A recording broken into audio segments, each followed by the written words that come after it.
Hi, this is Kenneth Nguyen. A few years ago, before I launched the Vietnamese podcast, my father and all of his siblings passed away. Their passing marked the loss of their stories and the connection to my grandparents and great grandparents. This is partly what inspired me to start the work of the podcast.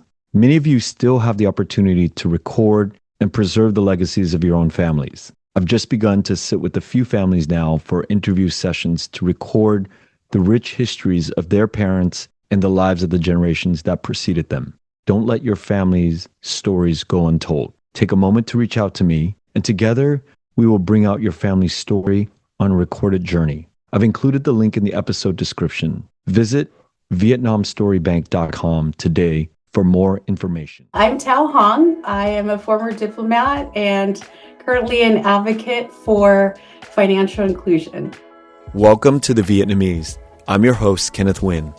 Being part of a culture of nearly 100 million Vietnamese people in the world today comes with a lot of pain, proud history, and privilege.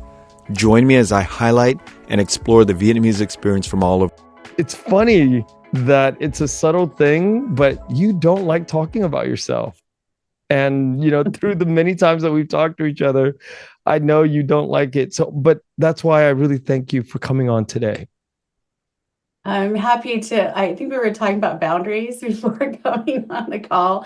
One has to know what our boundaries are, but I think, for growth, you kind of have to push it sometimes. And yes, You've been so kind enough to create the space for our community and spare the time for me. So I'm going to rise to the occasion and get past my discomfort of talking about myself. But I also recognize this is an opportunity to get to know you. So I am very excited about our conversation today. Oh, thank you. And I'm, open. I'm game to be asked questions and to answer questions. So whenever you feel like it, if it's ever, appropriate or relevant to our conversation, feel free to do so. Great. That sounds fun. Thanks. So something that you said that was quoted is, I don't know if it was during your time as a foreign service officer or after, but you said something to the fact diplomacy is not diplomacy. I think you're talking about your years working as a diplomat. What did you mean by that? I think it's an interesting journey that might be helpful to give context to. But my idea, I come from a family of refugees that have escaped, a fallen system in government.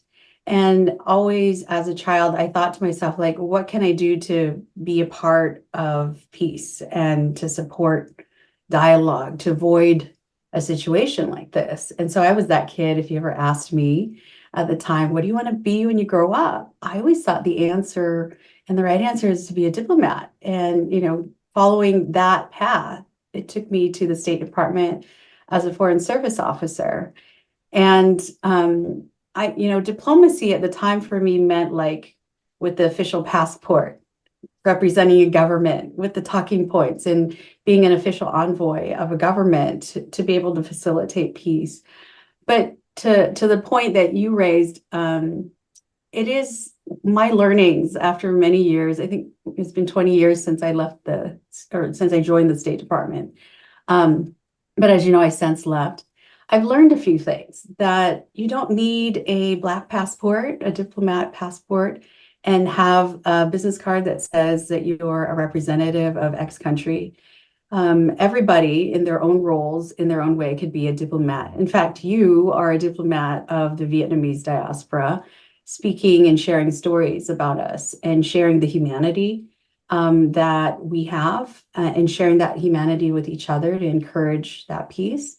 And so that soundbite is really, formal diplomat, big D, is not necessarily a role just for folks who are in the government spaces, but I think in a past role in aircraft sales or in a past role doing trade negotiations, in a past role current role in advocacy, the storytellers that we have on this podcast, they're all diplomats in their own way. And so I feel like we shouldn't limit ourselves by, titles, because there's an opportunity to build peace in other ways through government relations and, social interaction, trade, business, etc. So that's really what I meant in the sentiments there, that, to be a diplomat is not necessarily diplomacy. You can be doing those things in other roles.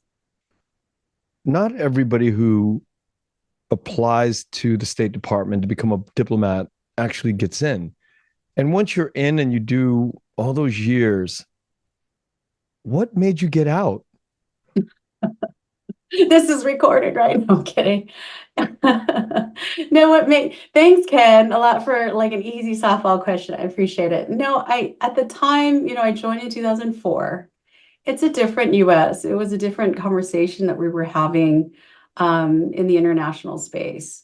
And so I felt like, well, let's give it a go and be the diplomat. I checked the box. But being in the role, again, it was just a learning that I saw business folks in Shanghai, in Vietnam, in Taipei, that were having deeper conversations about jobs and trade and facilitating, relationships that had no borders. And I just realized, oh my goodness, my role in the State Department is kind of limited to that. Like, I am the envoy with talking points from the US government to share with a counterpart in China, or Taiwan, or wherever I was at the time.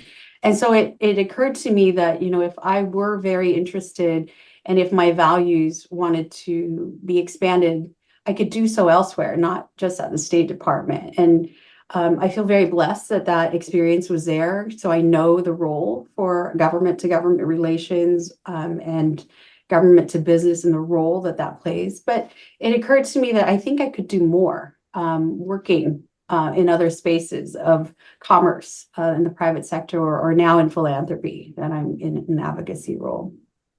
And what country were you assigned to? A specific country? Yeah, I was assigned mostly in East Asia, but I spent time in Taipei, in Shanghai, and a chunk of my career was in Washington, D.C. at the mothership. And my last rotation was with the U.S. Trade Office. We were working on the Trans-Pacific Partnership Agreement, which now is no longer, but I see different pockets of that agreement and the opening of dialogue of trade happening in many other instances, not as the big trade agreement.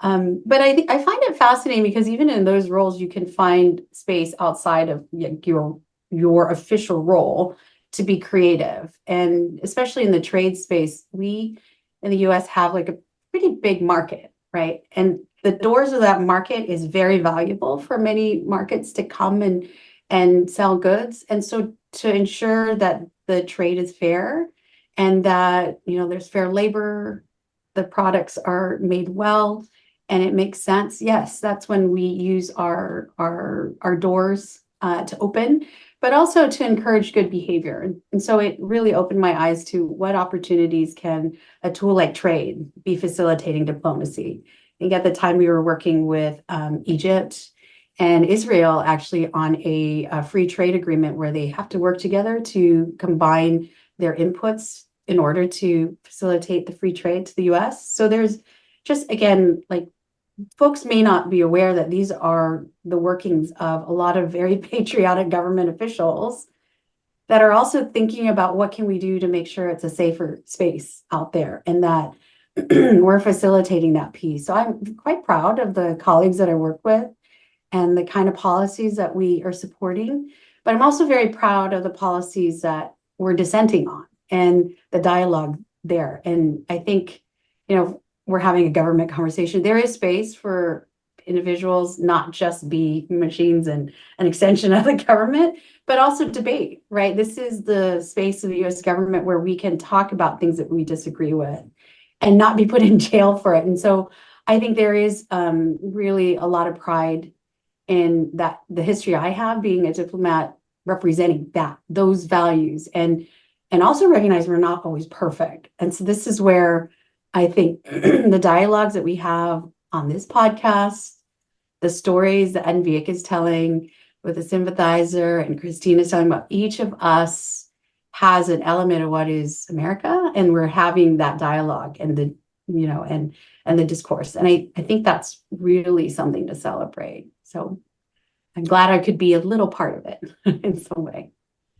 I just want the audience to know how much you were kicking and screaming about coming on the podcast and not wanting to come on and saying you didn't have a whole lot to say, but we are just scratching the surface right now of how much you have to offer on what's going on in your mind. As I understand it, you at the time weren't, it's allowed is not the right word, right? Vietnamese were not allowed to be in the State Department in Vietnam. I mean, what was going on there? Right. I think this is, again, it's another time 20 years ago where I think the policies weren't as self-aware, I think is the best way to say it, as it could be. And so somebody who is a Vietnamese American diplomat, I think they worried about our security in Vietnam.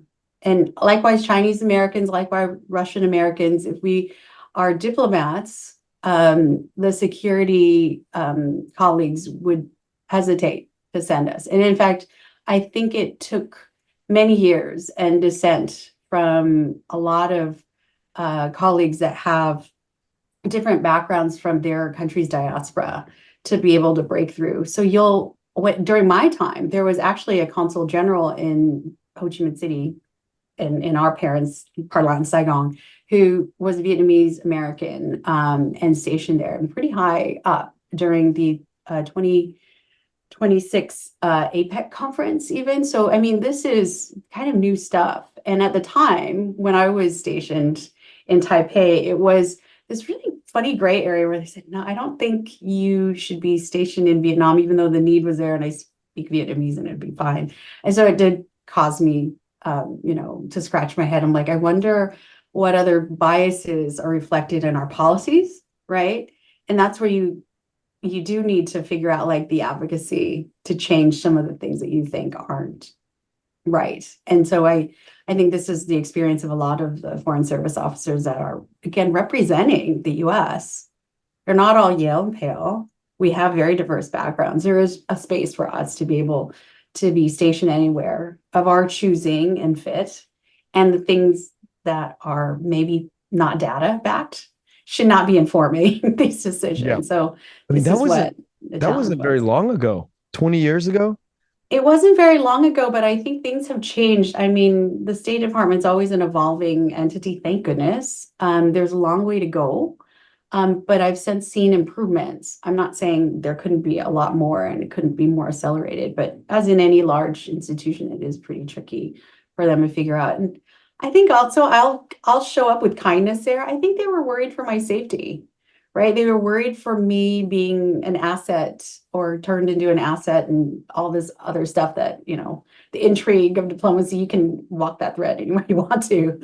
But, the requirements to be in the State Department and a Foreign Service officer is that you have to be over 21 when you start serving, and you have to be a U.S. citizen and you pass the exams and there's a role for you. But it doesn't say your vulnerabilities to being an asset and preclude you. So it's things that are changing. And then, I'm glad that some of these things are brought to light that, hey, there might be some bias here. There might not be data-backed decision-making. So let's encourage data-backed decision-making there. Yeah, there's actually a Christina Lay who's been on my podcast, and she's talked about her experience at the State Department. I think she's been there 14 years. And then right before she came on, it was a month before she was leaving the Vietnam, she came on the podcast and talked about sort of her hopes and dreams. And, we're going to hopefully have her back after another year or two if she leaves the post, because she wants to kind of like finish up and we can talk about it after she gets back. Yeah, you might get the full deal after she leaves, because I listened to that interview and she was amazing. I see that as something that you are gifting to the world, like the stories of these individuals that are doing amazing things, and her background coming into the role. I'm really proud of seeing a legacy of amazing individuals in the State Department, and continues to be. My former colleagues are still there, And to see folks like Christina moving up the ranks and being a section chief in Vietnam, I'm so proud. That was not the case when I was there. And it just again points to the fact that things change for the better if you again, push and advocate for good decision making and good policies. You have been out of the State Department for, you've left 2 decades now. How closely tuned in do you stay with the world of the State Department, and whether it be through the reading or calling former colleagues up? How connected do you stay to that world now? I stay connected, but it's quite interesting. My career took on very different turns. The State Department, as you probably know, is very much let's talk about the present political economic issues that relates to the U.S. government and U.S. policy. My world right now is in development, and so there is overlap because it can't be done separately. So I still stay in touch with colleagues in Washington, D.C., but I also spend a lot more time looking at different issues in different markets in like the lower middle income countries. So I'm advocating for financial inclusion in those spaces of, sub-Saharan Africa, South Asia, Southeast Asia, and figuring out, well, how do we get money into the hands of women? And we all know that that's a good idea. So it's easy to call back my friends in the State Department and be like, hey, do you think it's a good idea for women's financial inclusion? Of course they agree. But it's not, again, talking about like the issue with, trade negotiations and hard economic issues that you would traditionally think is diplomacy. This falls into more of the aid space, but of course there's overlap. Before we go into your work in philanthropy, I wanted to see if there was like a sort of a bridge question that you could answer for me. It's very broad, but I sit with people who are artists who make no money at all, who are broke. And I sit with people who make lots and lots of money in closed private rooms, and we hang out and have cigars. So there's like that. Who are you hanging out with in those rooms? And what are you drinking? You do not. I should have added to my intro that I'm also a huge food person. And so we could have that conversation too. We typically drink whiskey. That's nice. Probably what the drink of choice is. And so I often ask this question, and I think it falls squarely in your realm, perhaps.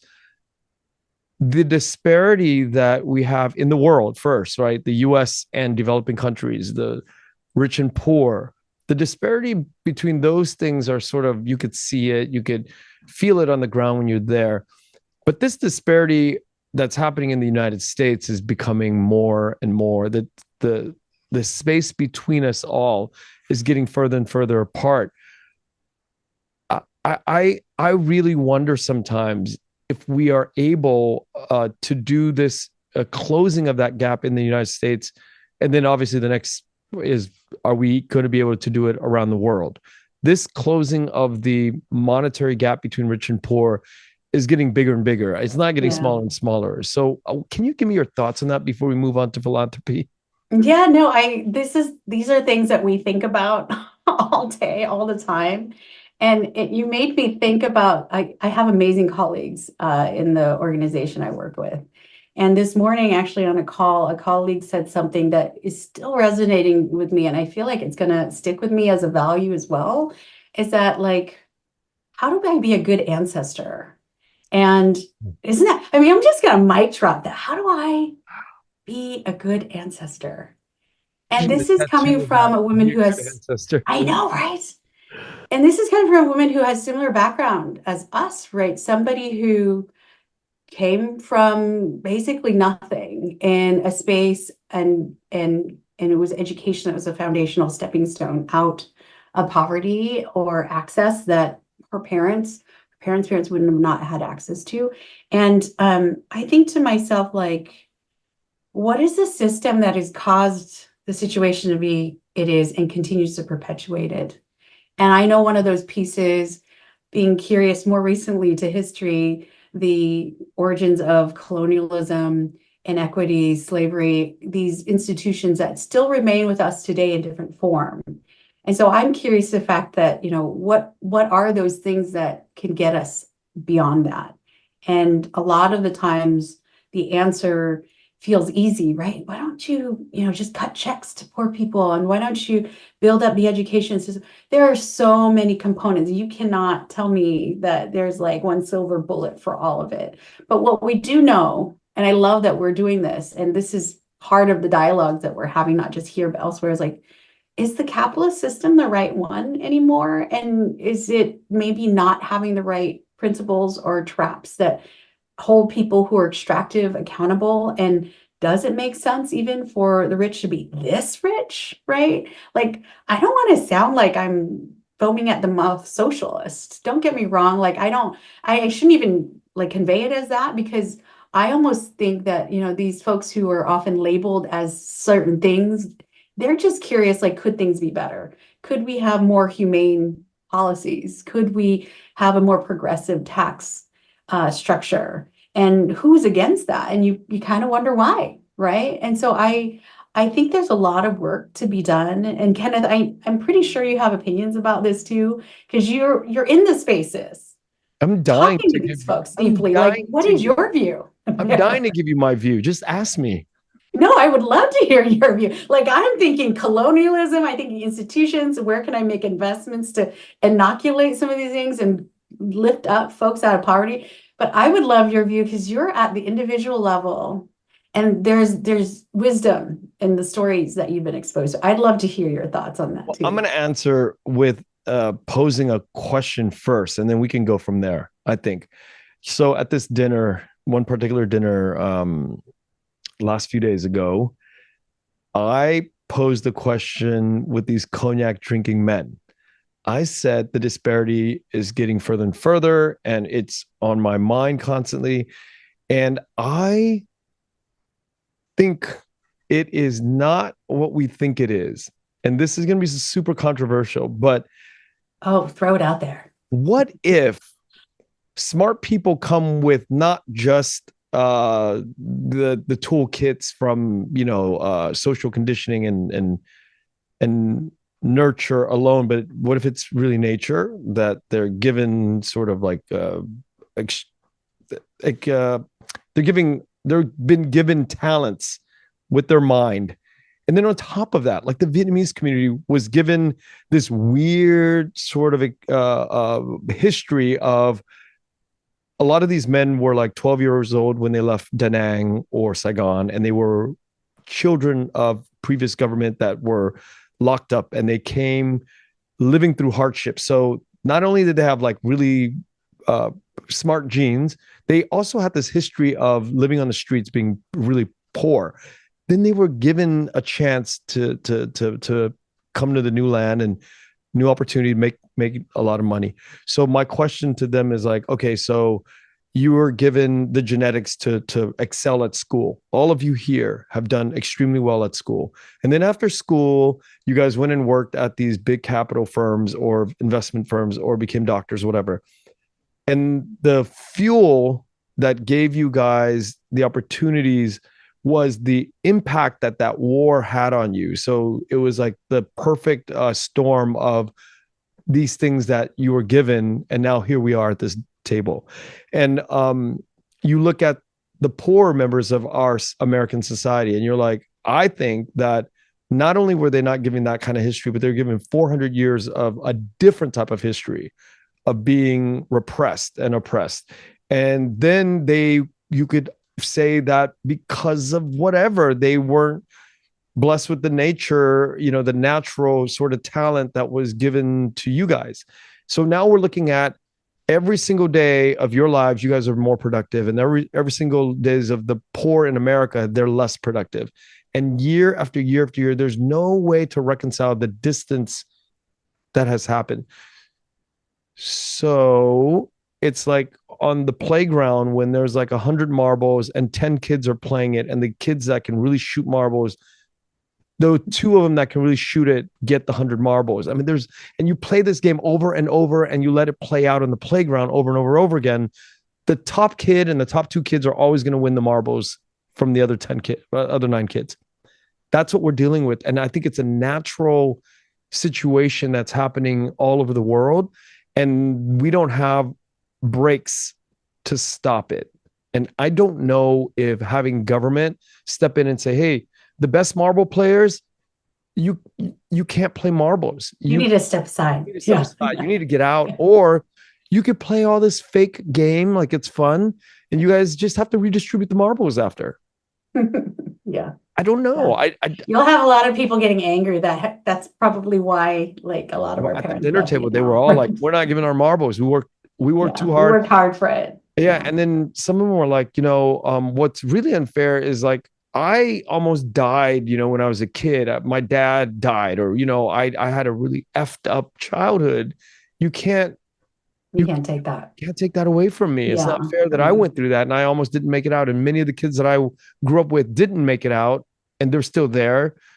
And I just made the best, life that I had. So I'm questioning how fair life is, at the end of the day. Ultimately, how fair is this? Yeah. And I think we can both agree there's different angles that you come at it. It's a very difficult problem, but the world isn't a fair space, right? Like, there's been hundreds of years of colonial British rule that set up the systems that we see today. And maybe, at 1960s, around that time, these countries have gotten independence, but it's like, oh, here's independence, work on it and we'll walk away. That's basically, in a nutshell, a lot of the things that happen. And at the individual levels that you're talking about, like, I celebrate the folks that are successful. And I think part of our role is to be curious of the fact that, yes, there was hardship, but should we kick the ladder behind us and not find opportunities for folks and share in our earnings? Because let's be curious of the fact that, do we need more? Like, do we need to be hoarding this much money? And what's the point of that?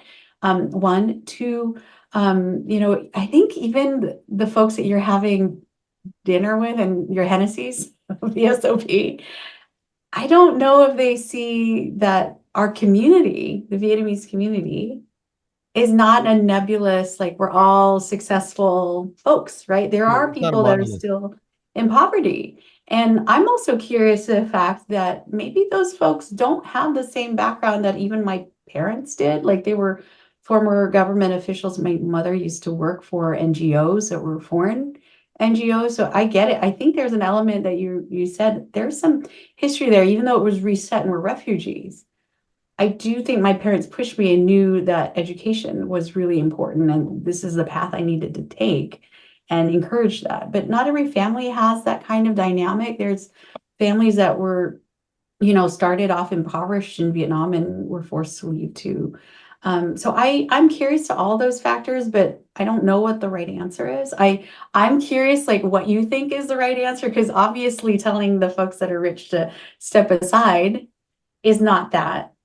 My feeling, because again, I'm in philanthropy, is like, let's encourage the folks that share their knowledge and their wealth, because it's the right thing to do.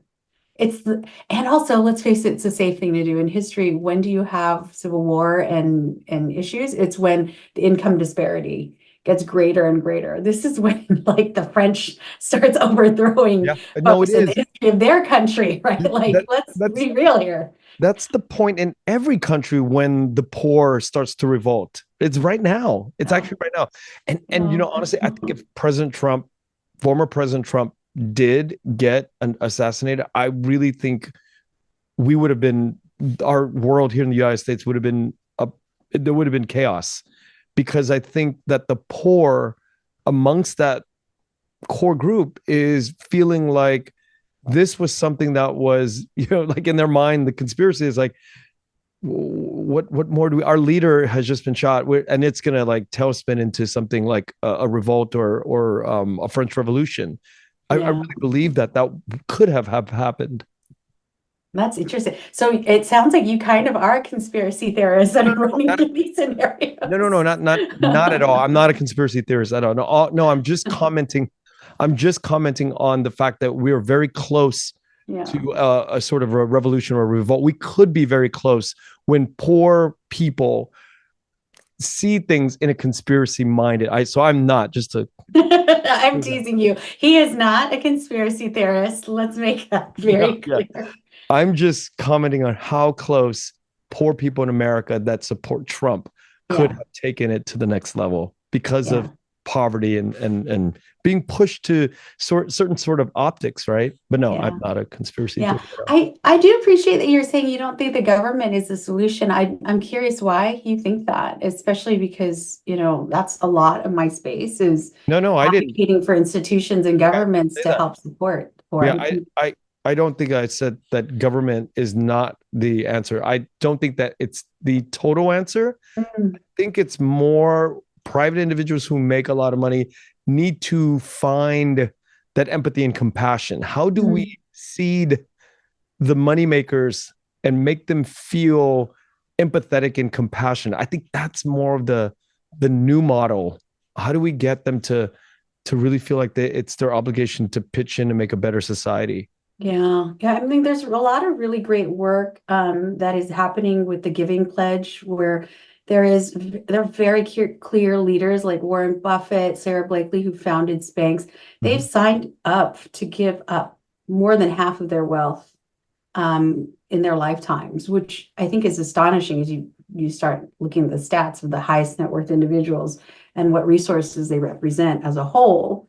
I think that's a start. But further pushing, like, what are you doing besides just saying you're going to do it? Like, what can we do to encourage the right type of investments and be curious to the fact that, hey, where governments do fail, ask why. Well, maybe it's because their tax dollars aren't they're not raising enough tax money to pay for the education. I think these are all a cycle of sorts that we have the ability, and these individuals also have the agency to support. So I think the flexibility and not just some pet project because this is the country I care about, or this is the issue I care about. I love Mackenzie Scott's model. I love Melinda French Gates' model. They are cutting the checks. And guess what? They are women cutting the checks. There might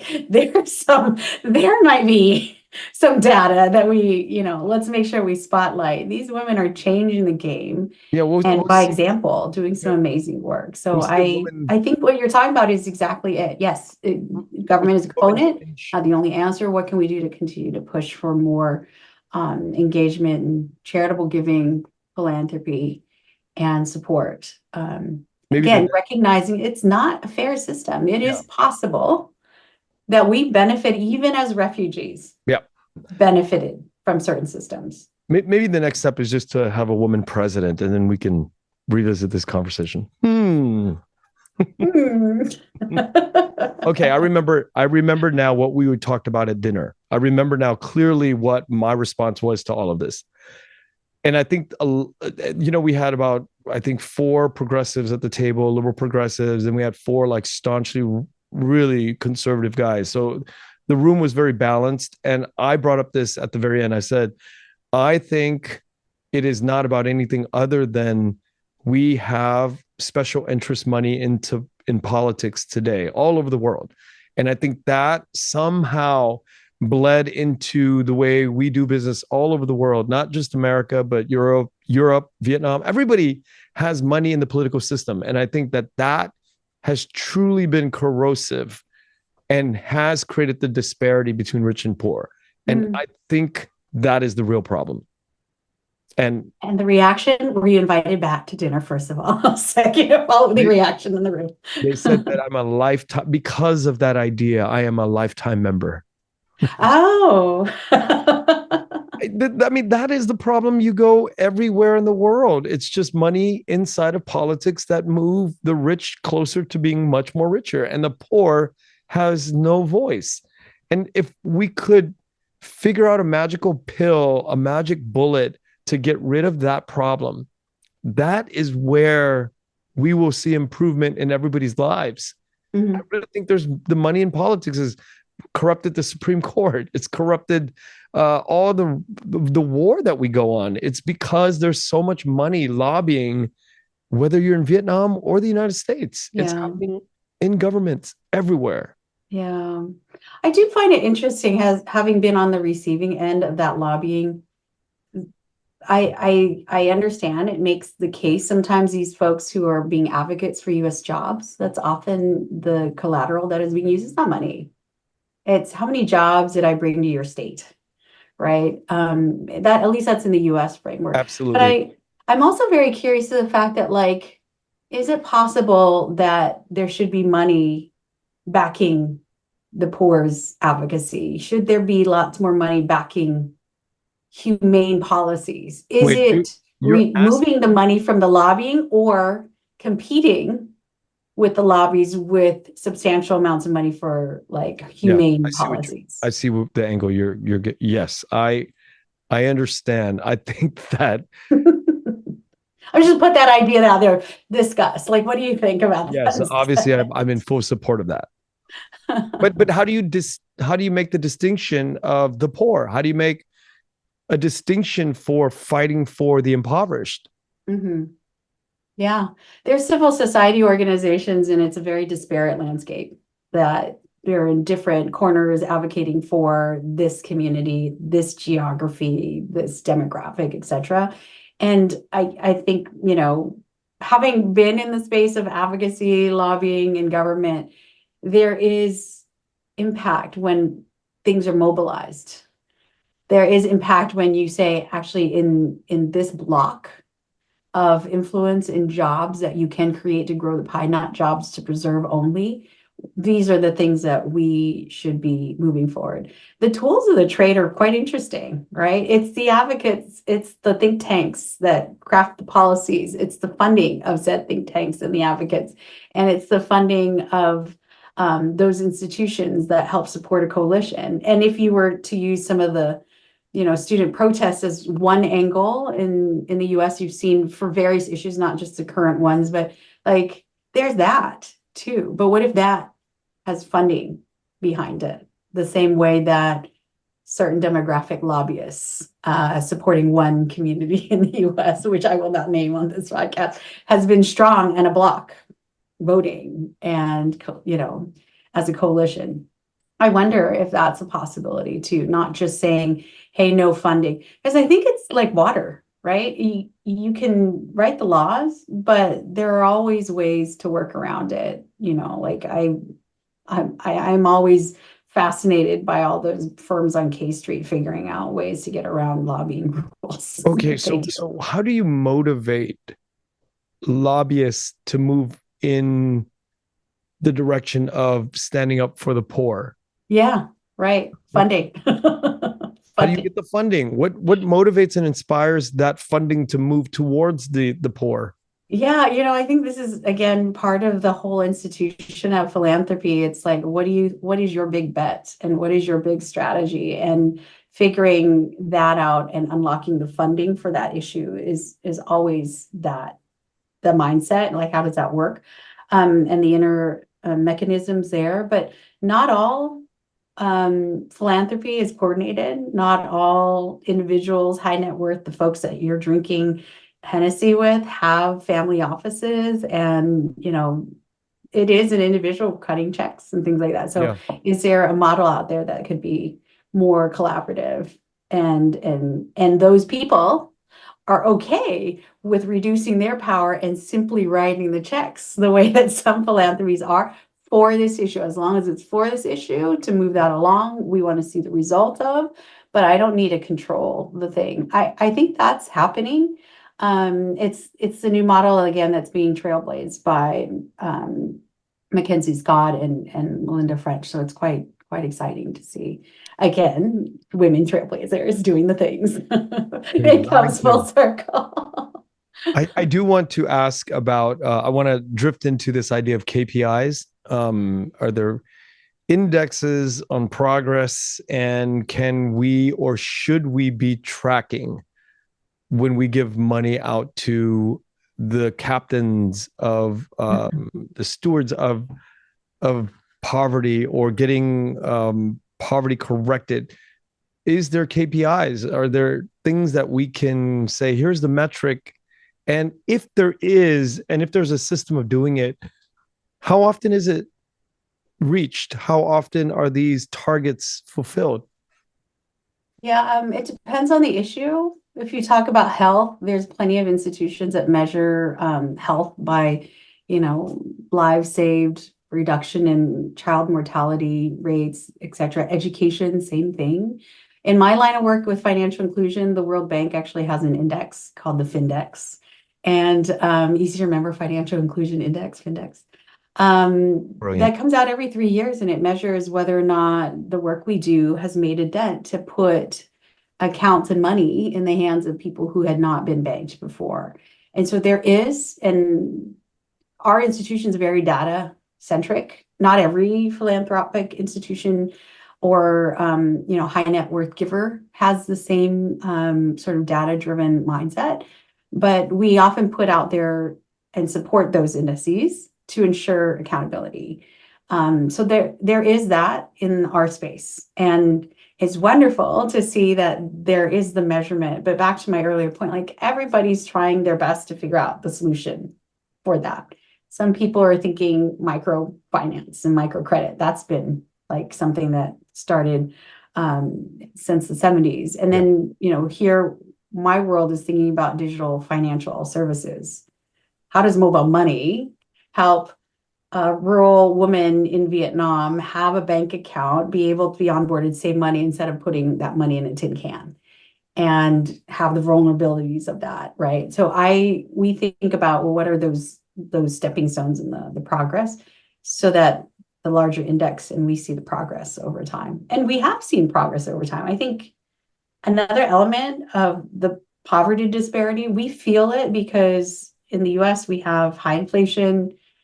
Folks are, you see folks on the street, but the unemployment rate has never been lowest in the past multiple years. So it's like the data says this, but you may feel something different. But the income disparity, certainly that is something that is a different dynamic. And it's not necessarily speaking of poverty, but it's talking about, mobility, economic mobility in the middle class getting like eroded. So that's a different dynamic. But when it comes to like abject poverty and definitions of poverty that the World Bank, the UN share, China actually has eliminated poverty in the past 4 years. Like there was an announcement that literally says there's no more poverty in China, but the income disparity is still pretty high. So the data is really showing improvements, but there's still a lot more to go when it comes to what's the dignified job, what is the quality of life, what is the wealth and poverty income gap that we're seeing. Can we return to this China declaring that they got rid of poverty? Like, what does that exactly mean? Abject poverty is completely non-existent according to China. I'm not an expert on this, but I do know this was a huge milestone. And I believe that data because they actually have very good systems in place. I'm not saying China is the perfect country, but the central government has made a lot of very amazing measures for financial inclusion, giving access for farmers and the rural poor to credit and banks. And they have the resources in the middle of nowhere to build the brick and mortar agriculture bank and telling the bank you need to support this community and provide the loans and the access and the onboarding. So it's been many decades of a policy that they've employed. And so, yes, it is possible. I think some people are wary about that. But it's like, I was just going to get into that. I'm like, the next 5 minutes of you and I dialoguing and having conversation could sound like a total farcical, funny thing. Yeah, right. But I do want to be very serious about the next 5 minutes of our conversation about abject poverty being gone in China. So let me get this straight. Do you believe it? And if you say, yes, I do believe it, what exactly are we talking about? And how in the world does the United States not tackle that problem when its friend China is done it already? I mean, what is the how is this real? This is like, I've been living on this earth for all these years in a big country like 1.3 billion people. You're trying to tell me a country like with 1.3 billion people, there's no abject poverty. And then exactly what does that mean? Yeah, it's extreme poverty, right? So we're talking about less than $2.50 a day, people. And they had very targeted programs to those individuals, very targeted, like, oh, where are they? How do we get them jobs? What are the programs? What are the things that limit their employability? That kind of thing. It's a different economy. It's a different government model. There's a lot more, as you know, direct policy to action, a little less debate. And once they say that that is the target, when they started the target in 2013, by 2020, this is what's going to happen. There are a lot of people along that entire chain from Beijing all the way to rural Yunnan who's accountable for that. And so we, in my work, we look at what were those measures? Why did it work? How could we replicate the best practices? Again, in service of the poor.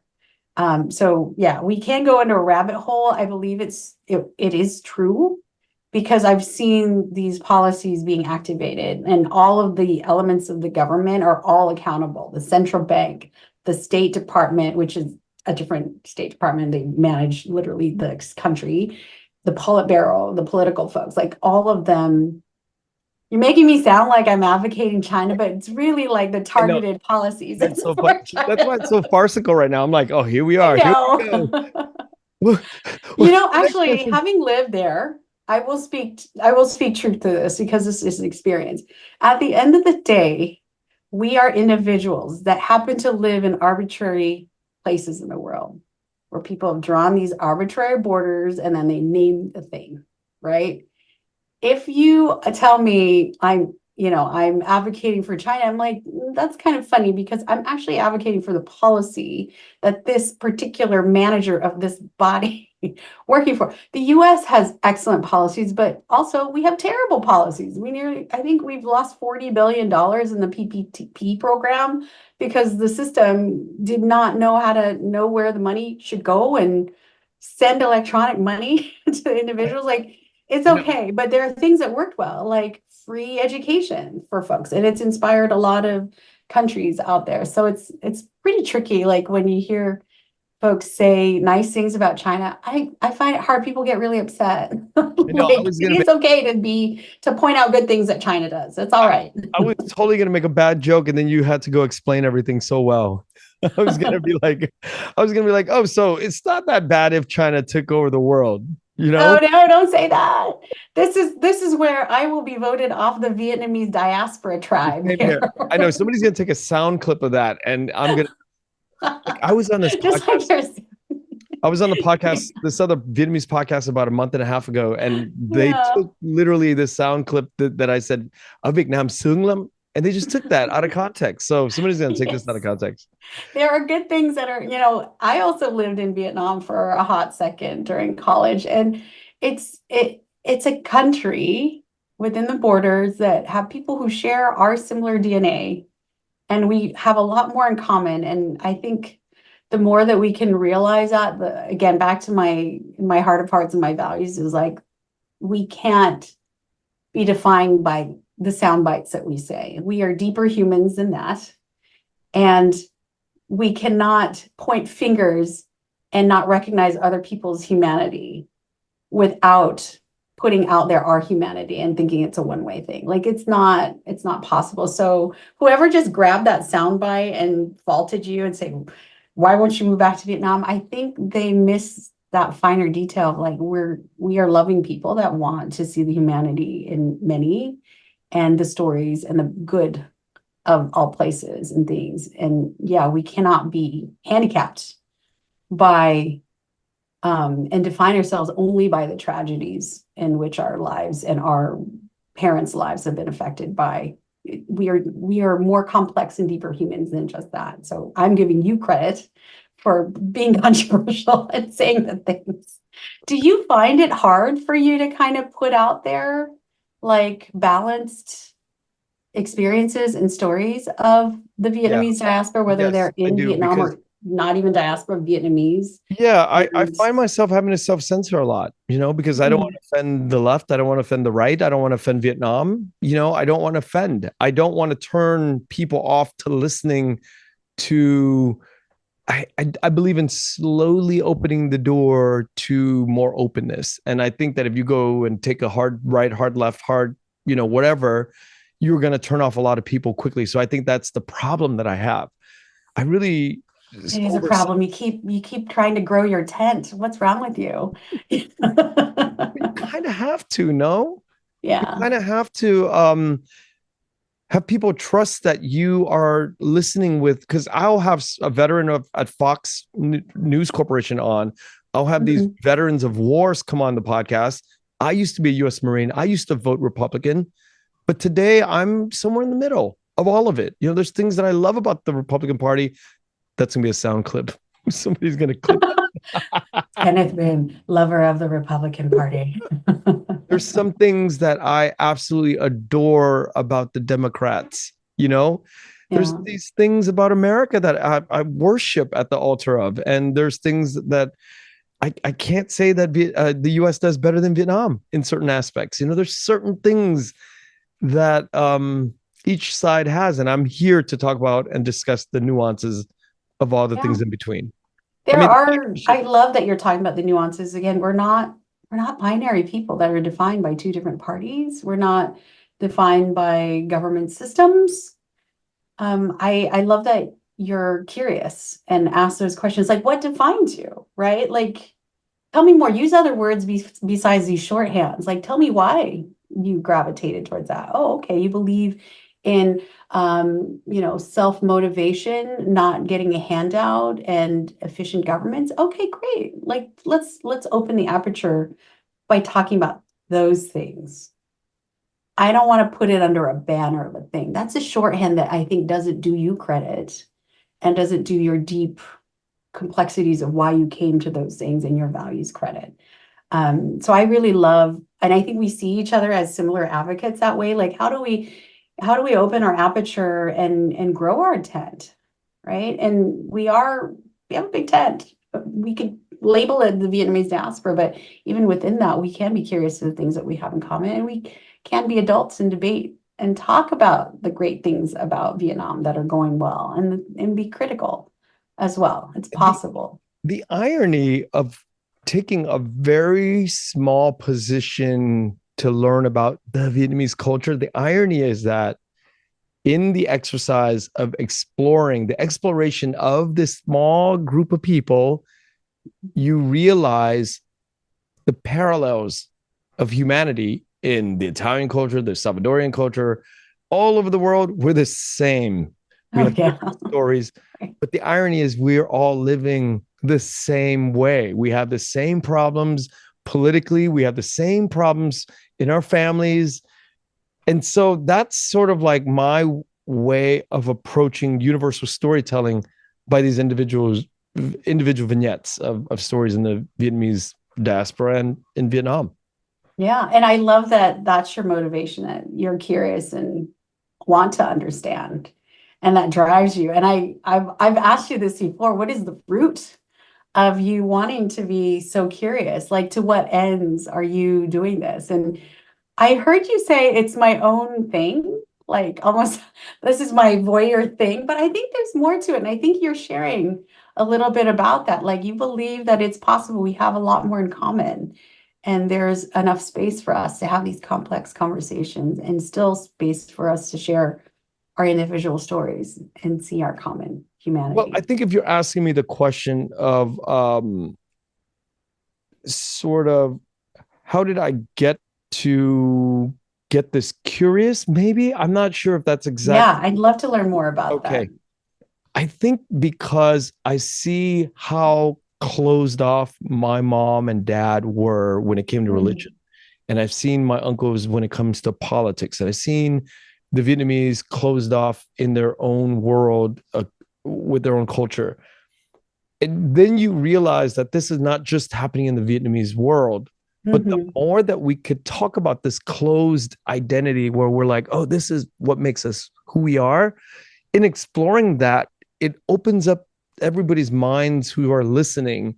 And it says to everybody, hey, they might be afraid of something because this trauma happened, or they might be really excited about something happening because this wonderful thing happened in their past. This happens because whatever happened.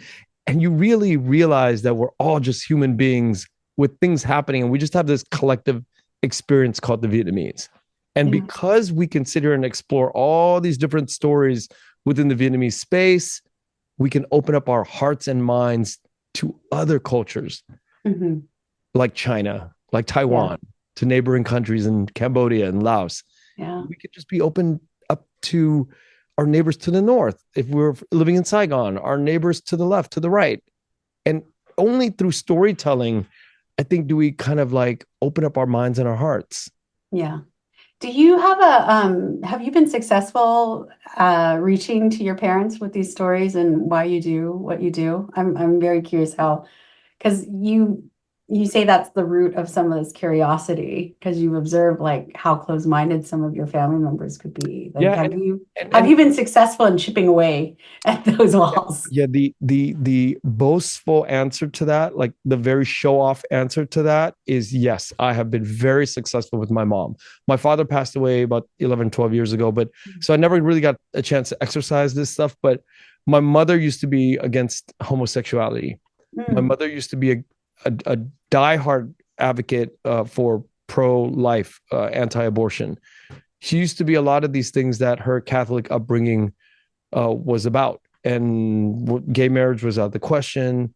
And a lot of these mental health issues were something that she said, what's the big deal? This is just life. Deal with it. So now I think there's very open to the nuances of the Catholic Church and homosexuality. You know, what does it mean to go to hell? What does it really mean to go to heaven? Like, these things are have melted away in her staunch, very Catholic mind. So I think I've done a great job with my mom, and the thing that I hope to do with the rest of the world is not push the Vietnamese community like I push my mother, but do it through stories of other people and opening minds and hearts of other people in the Vietnamese world to make our community a better place.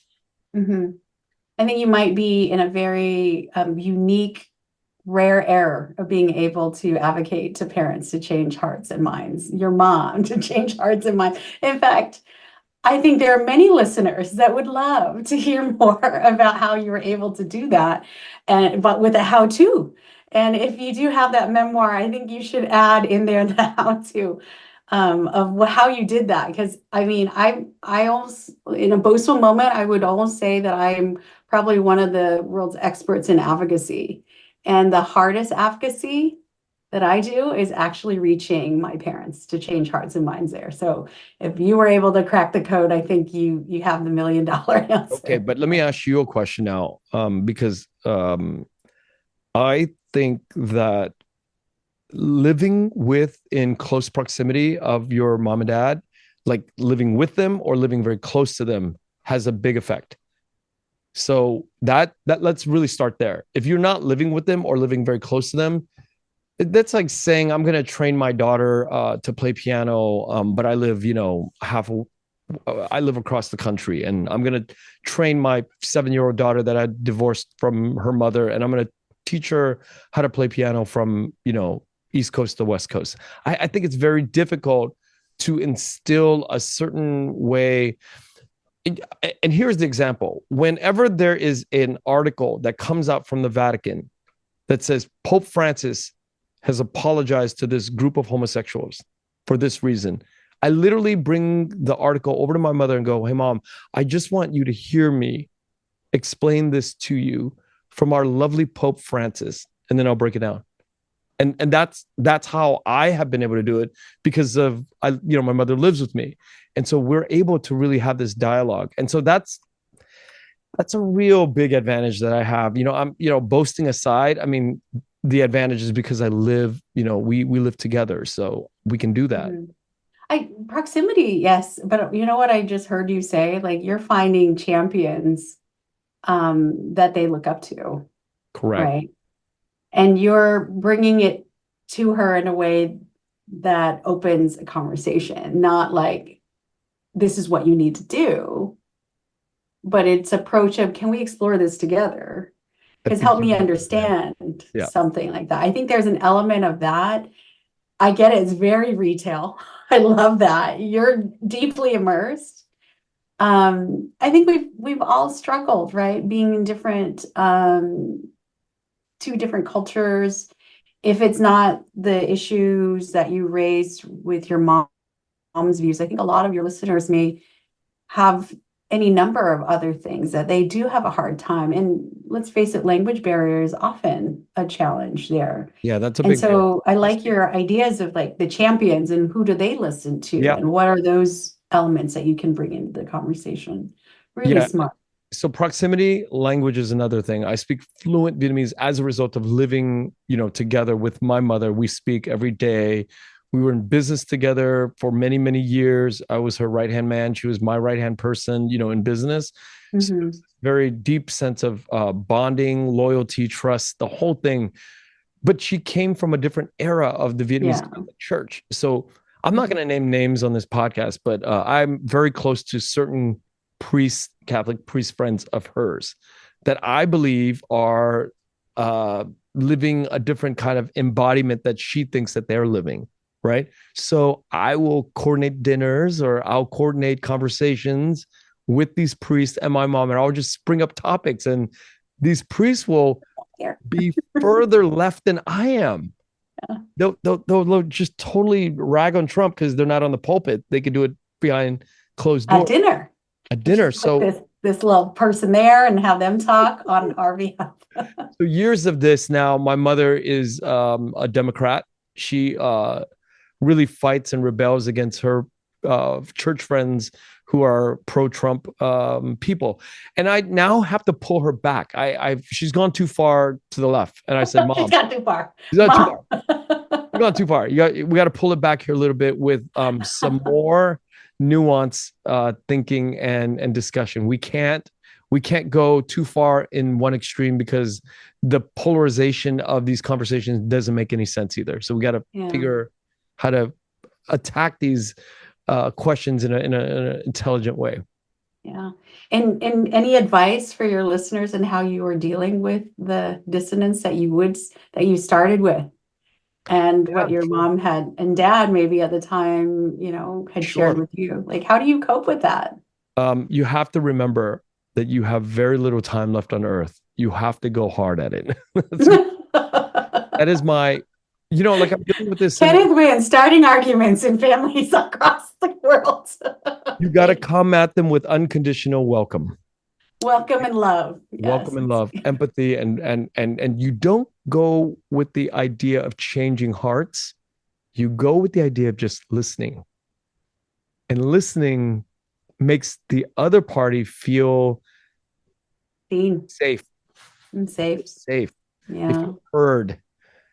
They feel heard. And once you get that, then you could like creep in and go, the questions, you pose questions. You don't give them your viewpoint. You give them questions.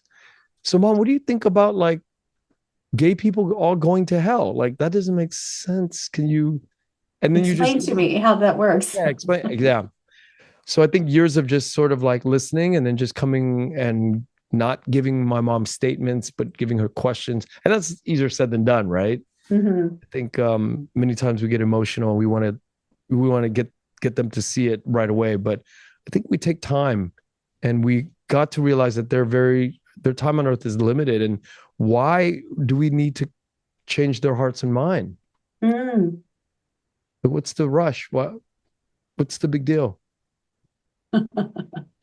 I think you're sitting in a position, I'm just observing this, like you're in the strongest negotiating position, right? You're like, if I change her heart mind, I can. If I don't, that's cool. We still love each other. The negotiating thing you have on the table is that you don't have such a stake in the game to change, right? And I think some of us come at it like, oh my God, why is my dad racist or sexist? And how do I change that tomorrow?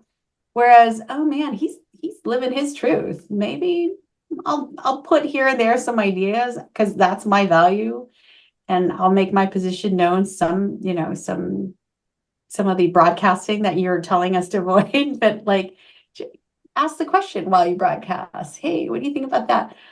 That's really smart, and it certainly keeps us sane in our world. There's an uncle that I have, a few uncles that are very pro-Trump. And I think in the early days, I watched my brother come back from Vietnam and just go to town on him. And it would make me feel like he was much more educated. My brother is educated. He reads up on all the politics. And so he called me about 3 years ago, my brother, and he said, hey, man, I figured it out. I figured out why those people, our uncles and cousins, have turned off, have not responded to us. He figured it out. He goes, it's just one word, Ken, and you got to remember this to the day you die. He's like, it's the letter R. Just remember the letter R. It's resentment. It's resentment that you might have more data, you might be more smart, you might be more educated. They're resentful. So they have to come harder. So then when I heard that, I was like, that makes perfect sense. So from now on, my primary job is to do the opposite of making people feel resented or resentment towards me. Because if I'm making them feel resentment, their ears are shut down. Yeah. And we have no They're chance. Coming up with their boots up. Yeah, right. They're defensive and they're resentful. And then they walk away going, F him. He thinks he's smart and he thinks he's educated. And the list goes on. And we have segmented the family now. So we have cousins and uncles that don't talk to me. So you're worried about your dark arts. So I've now made a huge commitment to re-engaging with that side of the family and remembering the word resentment and never to let them feel that again. And I've been slowly successful at that. And maybe the opposite of resentment is dignity. How do we have like a dignified conversation about this? Yeah. The only way to do it is to listen. That is really the only way. Ask questions and listen. And here we are asking the questions. Here you are asking the questions. I do not want to end this podcast without talking about your work at the Gates Foundation. Can we talk about it? Yeah, sure. I'm happy to. Okay, this is going to be a very amateur style question, but I hope that from this answer that we can build a bigger picture of your work in your life going forward. What is your day or what does your week look like in terms of action items? A lot of meetings. No, so the Gates Foundation is a family foundation that is off of giving funding away. It's a giving organization with an endowment from donations from Warren Buffett and the Gates family. We have an institution that covers over 30 areas for poverty alleviation. A lot of it started with health-related areas, asking the questions like, should this person die of cholera just because they were born and the birth lottery took them to this corner of the world where they didn't have the right sanitation and health things? So the 30 other strategies include financial inclusion. So my day, besides thinking about like what are the investments I can make in the organizations that could help address financial inclusion issues, it's also connecting the dots with data that we've researched ourselves. So we're also a research institution, are also funding researchers and connecting that data to folks who can do something with that data in a very basic way. So I could have a call with other donors to encourage them to give more money because we've seen an opportunity to do better here if there's more resources. Or if it's a call to an organization that is in this country, that is doing work around unbanked populations and reaching them in different models. What can we do to maybe put in some human-centered design research that we know of? So I'm often a connector. So I spend my day thinking about like, what are those roadblocks that get in the way of financial inclusion? Where are the friends that we can bring into this tent to help support it? And where is the best impact and where is the most acute need at the time? So it's multifaceted. I think this is why it's like, what do you guys do at the Gates Foundation besides run around with 15-hour plus days? That is it, because it is a privileged position of a resourced organization, but we are not wasting that funding. It is really to be a thoughtful funder that is supporting data and data-backed interventions to help poverty alleviation. And we've been doing this for, I think this is our 25th year. I've joined the foundation about 5 years ago, working in financial inclusion. And I'm expanding that work into digital public infrastructure, which is another thing about partnering with governments to provide better services to its people. Have you ever heard of, in the last 25 years, where money was allocated to a bad actor? Bad actor. You mean like to governments or institutions or Who have parties? squandered the money, who hasn't really felt through, they didn't follow through with the plan.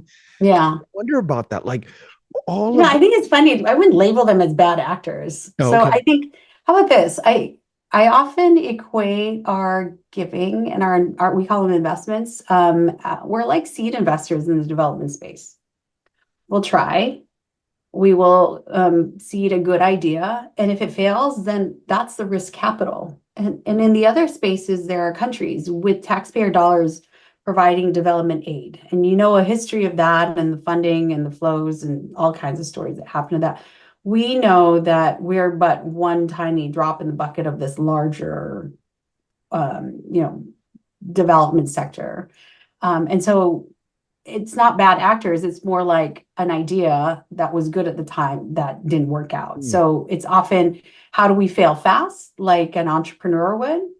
And when something does work, make sure it sticks and call up your friends to do series A, B, and C so that they're not wasting their taxpayer dollars. That's kind of how I think about our giving, because we have in our institution, I quoted a colleague. I mean, this is just one. There's about 2,000 of us in the world, and they're smart people that want to do well and are very thoughtful about who we recommend investments to and what institutions. And then there's a whole due diligence that we have. So it's not like we're cutting checks to a person; it's to an organization with the end goal of the impact. And so it's the trappings and the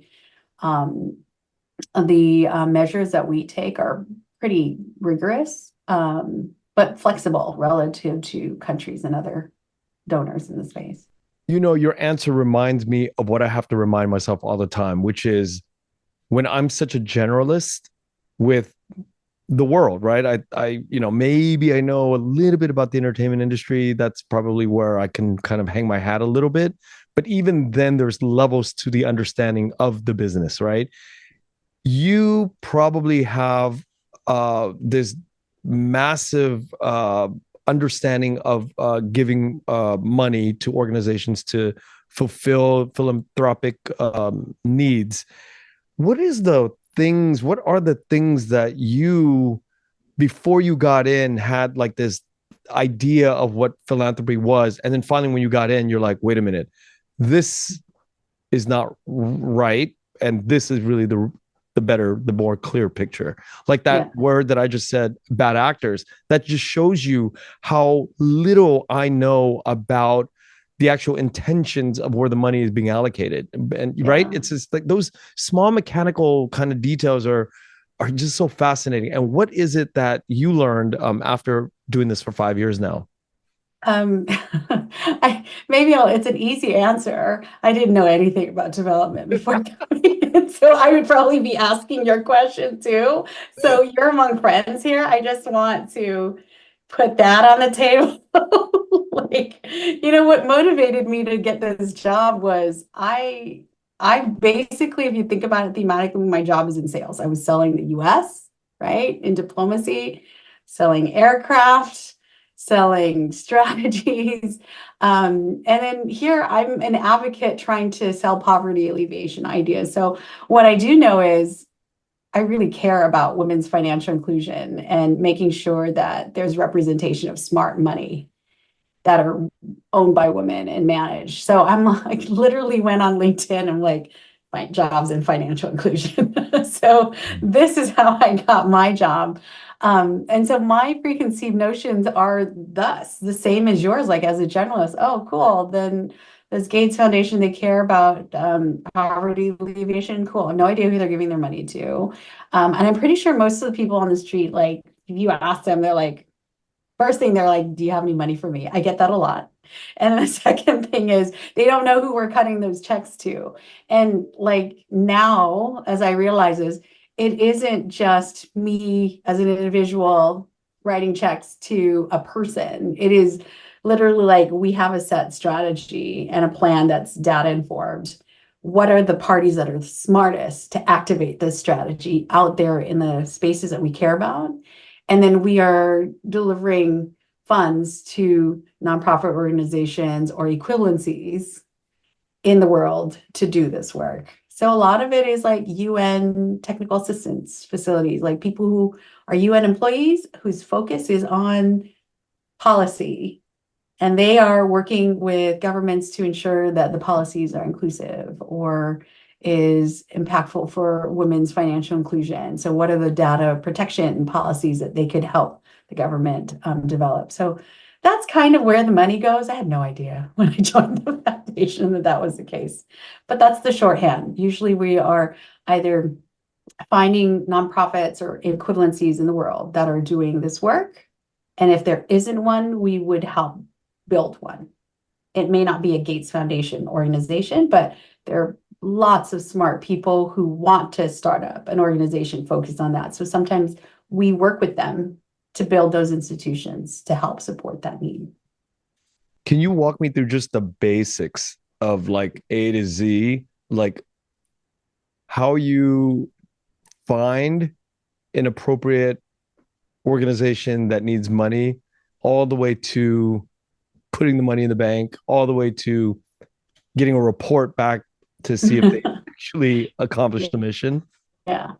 Yeah. And there's a few things that start that process in the beginning, right? Is what is the issue that we're trying to solve for? And often my job, again, I work in my portfolio, is financial inclusion, finding donors in this space, and donors being like France, Germany, UK, Switzerland, Luxembourg. How do I convince folks who are managing the development strategies there to care about financial inclusion and these things that we think will help alleviate poverty across multiple measures of success? And so often I ask the question, like, who are those folks talking to? Who are like your mom? Like, who's their pope, right? And who are the trusted institutions that they are working with? So I'm not coming up with these organizations from thin air. So like, for example, there's an organization called the OECD. It's a member-based organization that countries partner up with. So I would call up the OECD and was like, hey, this is an issue that's really important. I think your countries should know about it. Are you interested in exploring what we can do together to raise those issues in your membership and partner on doing more research on what are other ways that this issue can be furthered? That's usually how that comes together. It's through the curiosity of where can the impact be made and who are the parties that could do it. Usually it's an existing organization and we ask them to stretch a bit, or they're already doing it and we fund them to do more. So or you actively do you guys actually actively reach out to these organizations? They don't come to you? Normally, I think I reach out to them because I spend my day like researching is like, who are those institutions, or it's a referral. right? So if USAID is working with an organization and they've had a history and they know that they're smart and they have the right technical expertise in there, we have conversations like that all the time. But it's usually not an organization calling us. And if they are calling us, we still go through that same scrutiny, right? Like, what's your credibility in this space? What's your history of working there? What's your level of access? Because then my work is in advocacy. Are you the Pope of this issue? Basically, are you the Pope of this issue? Bringing back to your mom and obviously for this topic in this area. Like, you laugh, but this is a very similar thing. You're at the micro level thinking about that. I'm at this, institution level asking those questions. And usually, they're nonprofit organizations. If they're not, then we have other ways like, we've funded and seeded startups, like, say in Bangladesh, to help with mobile money.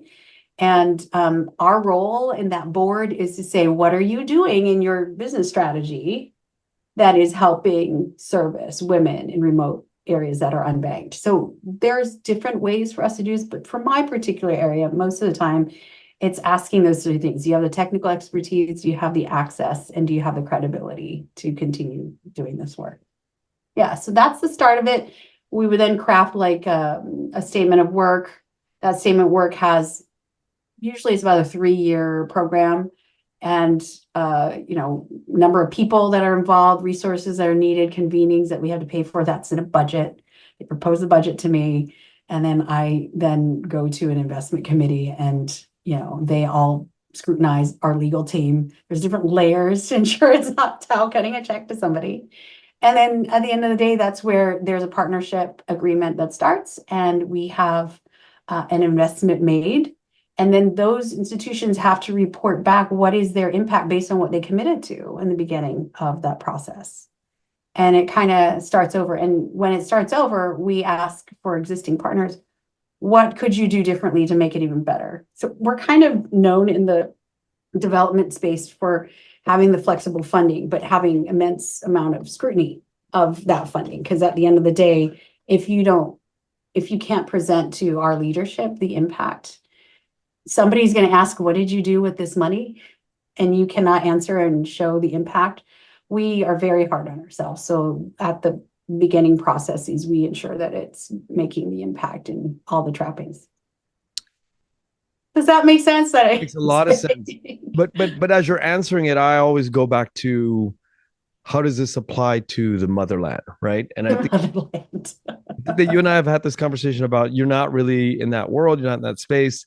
But I have, a lot of questions that have been prepared about the development cycle of developing countries. Mm-hmm. Why are countries called, first world countries versus developing third world countries? Yeah. All of these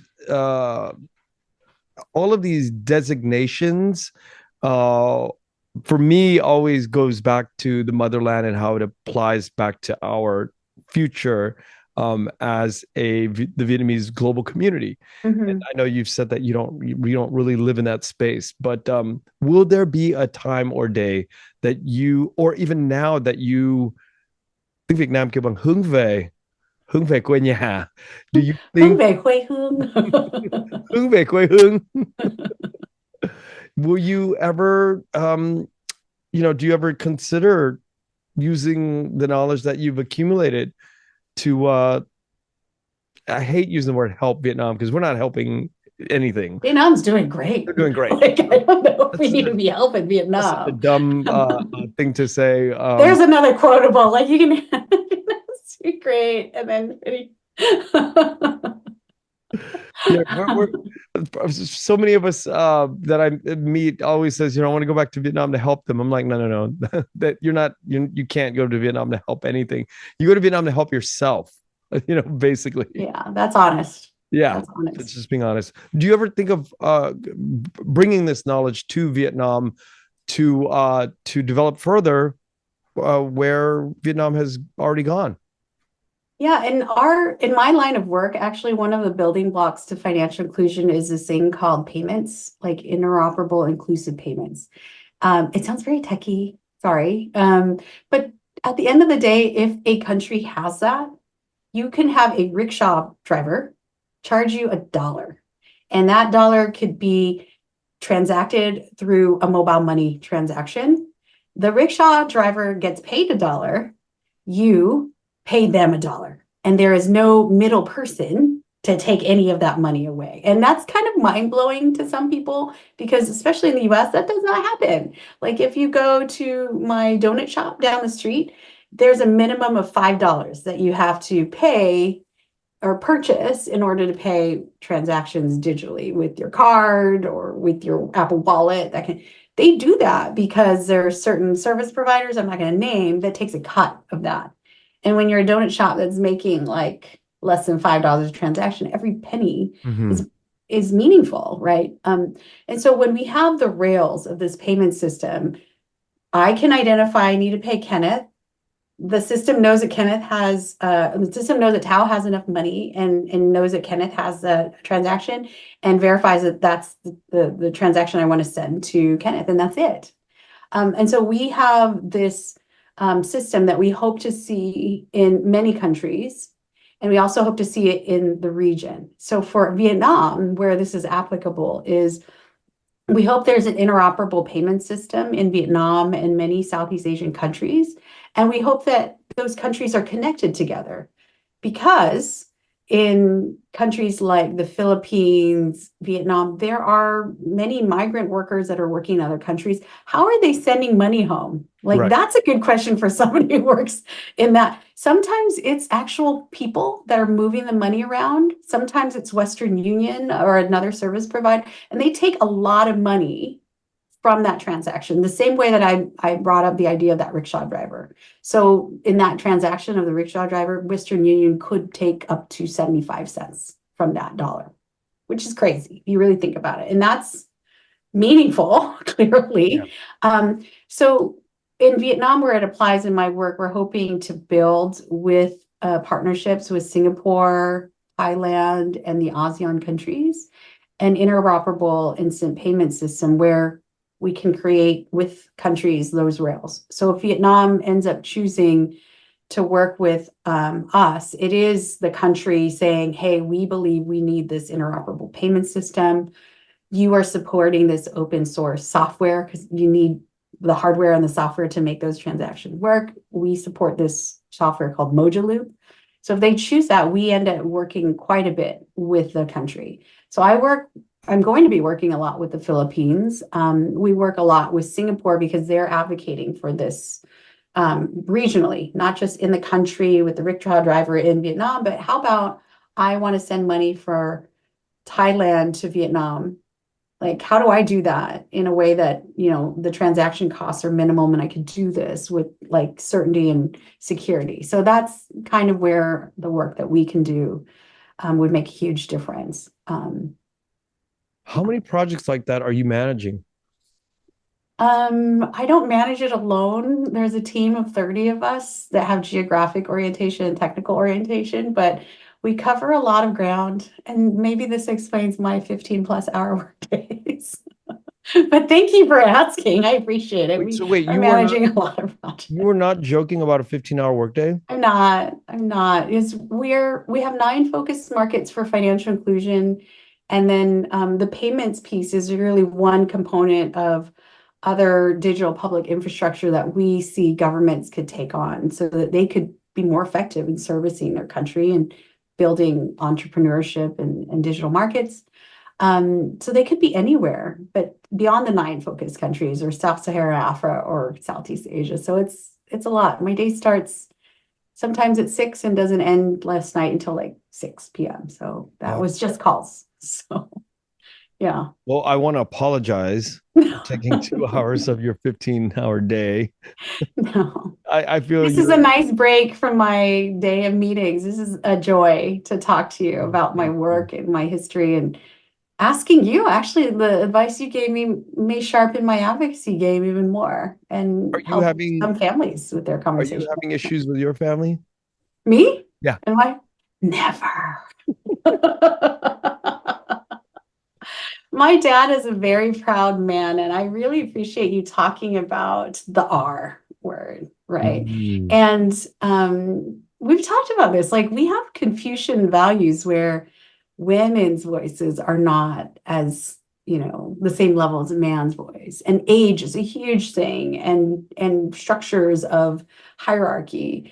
My father still hangs on to that quite a bit. So it's really hard to have these conversations without immediately the reaction is the R, right? The really messed up thing is, it's really messed up, is that for him to you, he might want to see things differently and feel a different way and be more open.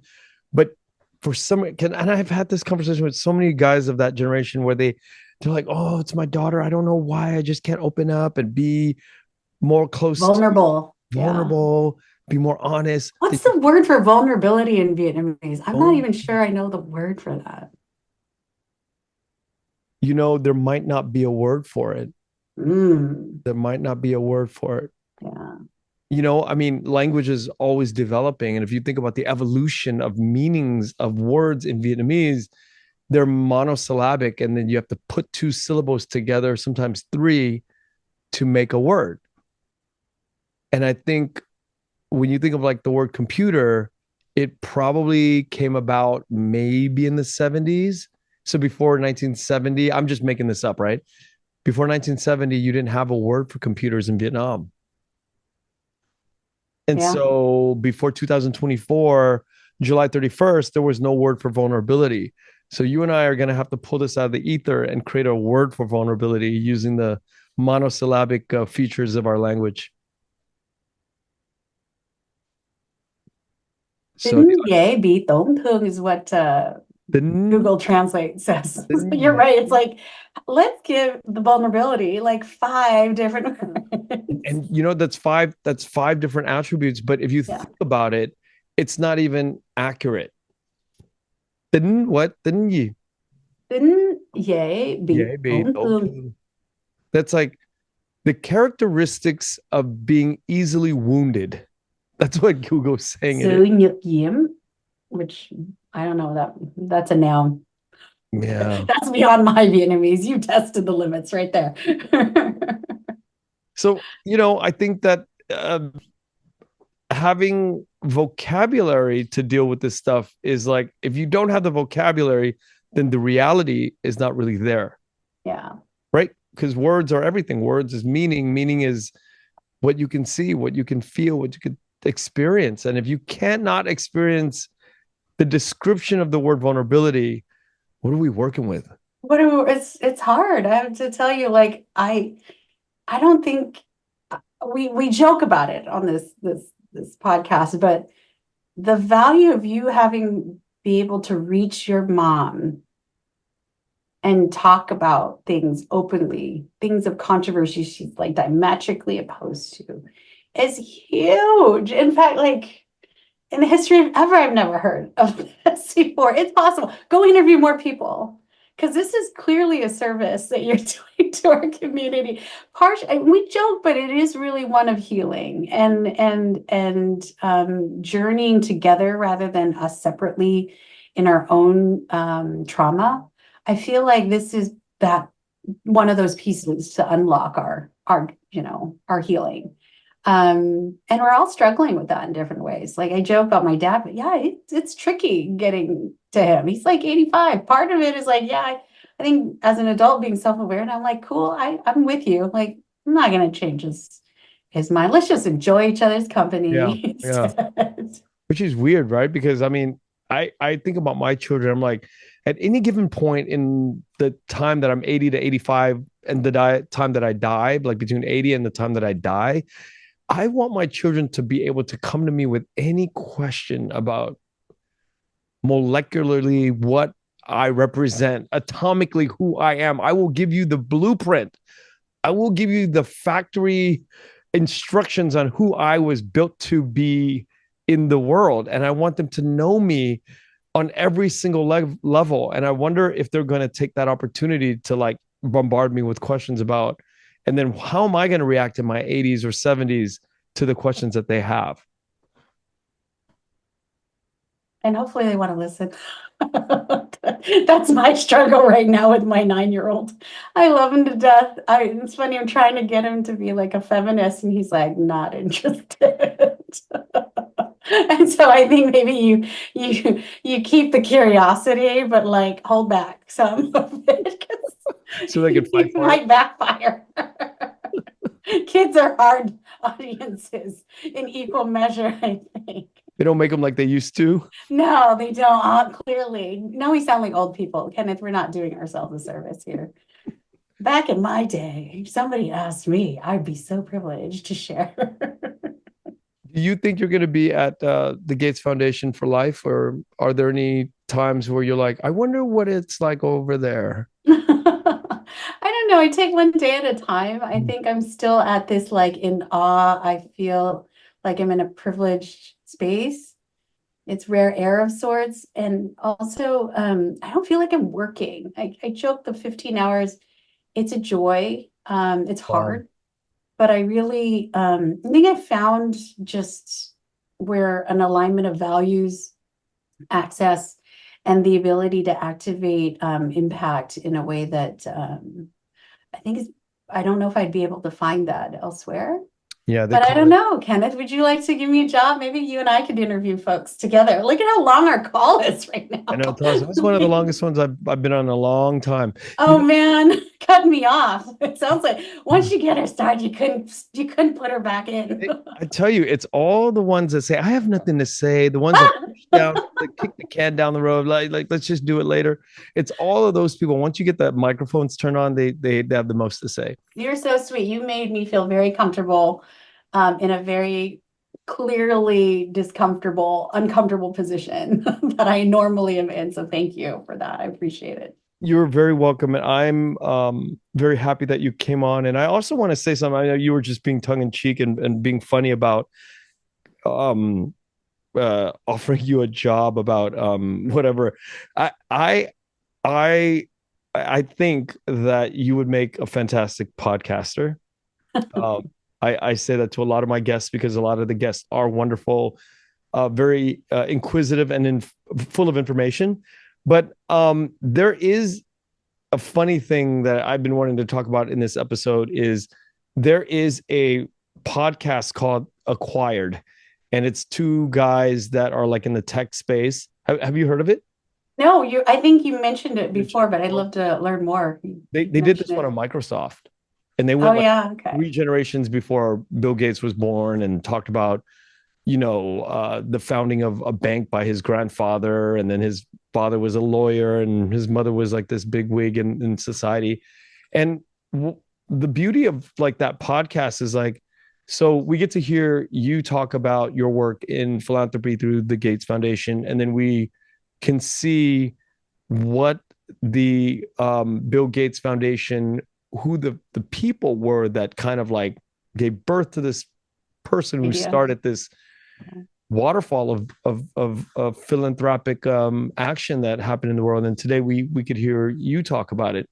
I would love to have a way to pair up with people like you that could co-host Acquired like podcast episodes.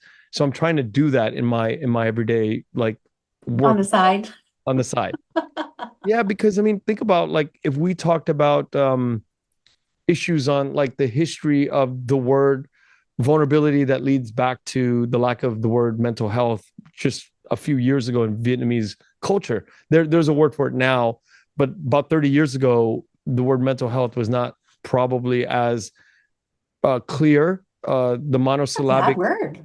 Like something's wrong with you if you're talking about mental health. I mean, even especially in our community, that's really not something you talk about. I think this young generation is starting to open up to it, but you're right. You don't talk about you hide those things. It's a family shame if it's something that is obviously a mental health issue. So yeah, it's the origins of things are really important.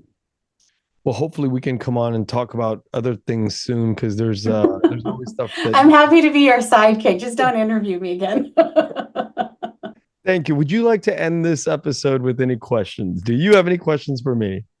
Well, I'd love to maybe end asking you a question. Yeah. What would you like to see as your legacy? I'm going to answer that without any self-censoring.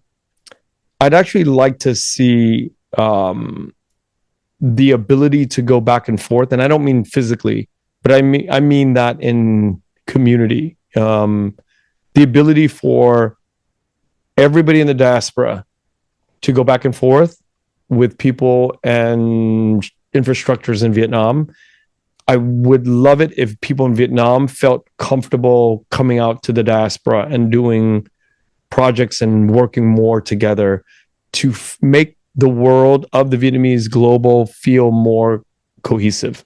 That would be my dream thing that I leave behind in the world, which is making a level playing field for anybody in the diaspora to go back and vice versa. That we can all have this fluid chance of opportunity to get to know each other and to maybe do business and create change. That's amazing. Thank you. Thank you for the service that you do. It's a pleasure and an honor to be part of it. Thank you for coming on. Thanks, Thảo. Thank you. Thank you for listening to The Vietnamese with Kenneth Nguyen. Special thanks to Brittany Tran, to Jane Nguyen, Catherine Nguyen, Tina Pham, Sydney Jamie, and Christo Trin. Please find us on Instagram, Facebook, and TikTok at The Vietnamese Podcast.